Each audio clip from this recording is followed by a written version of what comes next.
The Tao of Self-Confidence, episode 412. Welcome to the Tao of Self-Confidence, where I share stories of amazing women who have discovered their inner journey to self-confidence. Visit our website at thetaoofselfconfidence.com. Your inner journey to self-confidence awaits. Well, hello, friend. Welcome to the Tao of Self-Confidence, where I share stories of amazing women who have discovered their inner journey to self-confidence. I'm your host today, Sheena Yap Chan, and today I have a phenomenal lady on the show today. She is a student inventor, and I'm just really excited to have her on and share her story with us today. So without further ado, I'm going to introduce you to Anne Makosinski. Anne, how are you today? Maybe you can fill in a little bit more about yourself to our listeners. Awesome. Yeah. Well, thanks for having me. I'm a 19-year-old. I'm going into third year university, but I'm turning 20, and I've invented a couple things. I've made a flashlight that runs off human heat, as well as a coffee mug that harvests the excess heat of your hot drink and converts it into electricity to charge your phone or iPod. Awesome. Well, thanks for sharing that. And those are some pretty cool inventions that you've created. And what's your cultural background? My cultural background, well, my mom is from the Philippines and my father is from Poland, but I was born in Canada, so it's quite a variety. Awesome. Well, thanks for sharing that. And what would be your favorite self-confidence quote?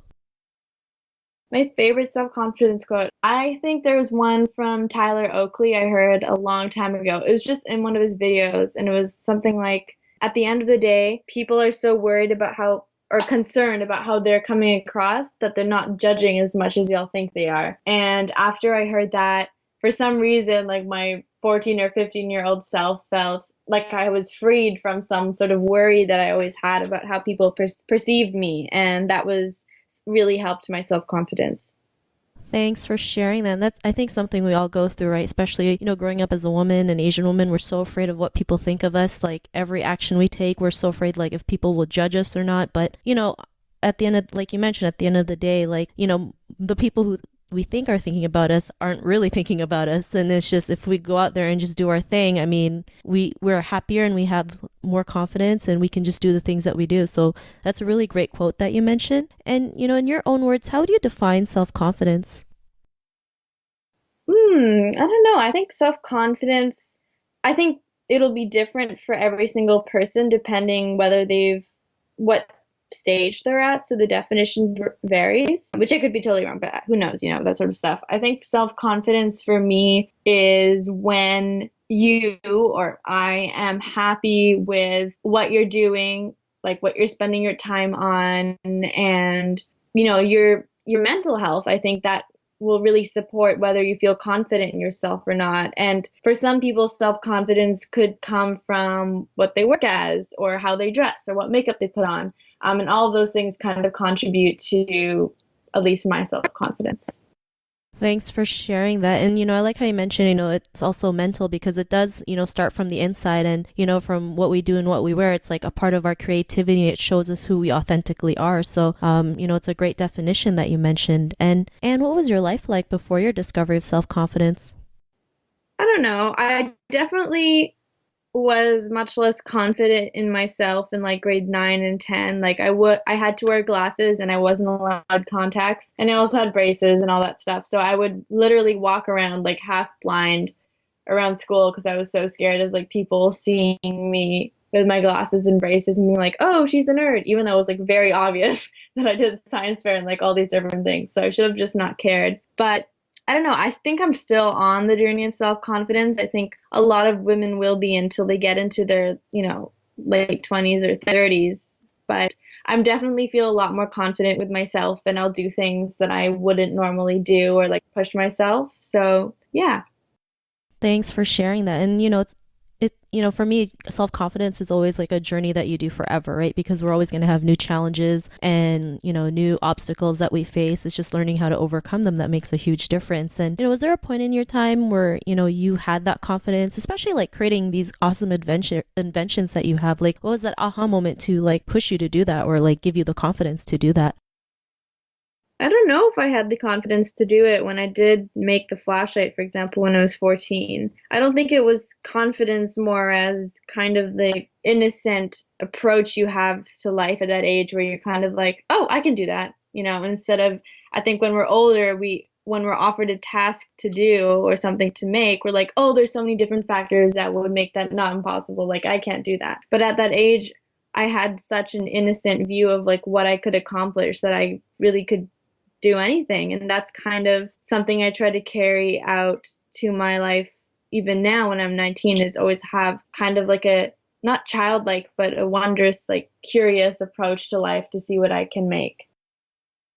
Thanks for sharing that. And I love that approach that you mentioned because especially, when we're young, we have that perception, right? Like we have no fear. We just do what we do because, as kids, it's like, you learn new things, you see new things, you want to try different things. And as we grow older, society tells us, oh, you shouldn't do this, you shouldn't do that, you should be more of this, you should be more of that. But you just said, I'm just going to do it, just see what happens. And I mean, because of that, what's your life been like now?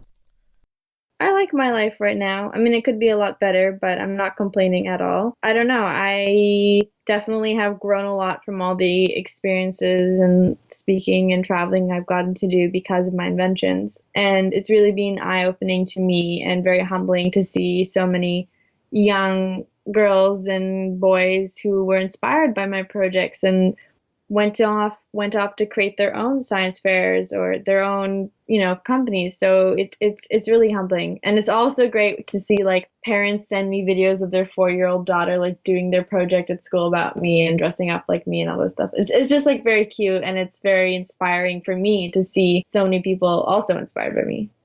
Thanks for sharing that. And I think that's so cute that a 4-year-old, is doing that, right? It just gives them that possibility that it can be done. And even at such a young age, like it's even better, so I think that's really great. And, to the woman who's listening to your episode, she may be in her own journey of self-confidence. What would be that one tip you would give to her?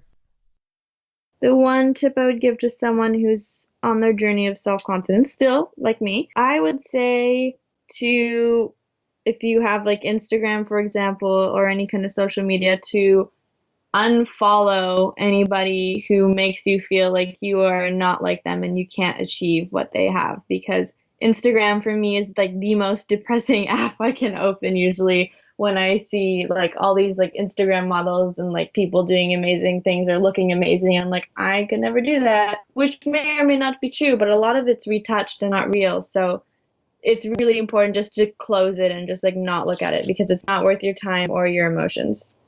Thanks for sharing that. And, it's a great tip. Sometimes I do like a social media cleanse because, we see all these things and we're, it's human for us to just do the compare game, right? It's like, why don't I look like this person on social media? And, sometimes it's all filtered, right? All filtered, lots of work done. And I think a lot of people forget that, right? Some people filter their life, some don't. I mean, it can be good or bad, but if it's hurting you versus like helping you, then it's great. It's sometimes good to just close it, which I totally agree with. So thanks for sharing that tip. And if our listeners wanted to get to know a little bit more about you or check out some of your inventions, is there any links or social media profiles we can connect with? I have a couple social media stuff. I have a YouTube channel, which I do for fun. It's not like I want to become a YouTuber or anything. I just do it for whenever I feel like it, which is very sporadically. But I do have a YouTube channel. You can just kind of look up Anne or Andini Makosinski on YouTube and you'll find it. I have Instagram and Twitter. My username for both is just at Anne Makosinski. And I think that's all the social media stuff I have. I have a Facebook page as well, but I don't use it as much. Awesome. Well, thanks for sharing that. And to our listeners, if you want to connect with Anne, you can also head on over to thetaoofselfconfidence.com and search for Anne's name. Her show notes will pop up along with everything else we talked about. And I just really want to thank Anne today for taking the time to share her story with us and tips on self-confidence. So thank you so much, Anne. Thank you for having me. I had a lot of fun. Not a problem. It was an honor having you on the show. And to our listeners, be on the lookout for another new episode of another amazing woman's journey to self-confidence. And we'll talk to you soon. Bye for now. Thank you for tuning in to another amazing episode of The Tao of Self-Confidence. Visit our website at thetaoofselfconfidence.com to check out cool resources, blog articles, show recaps, and so much more. Your inner journey to self-confidence awaits.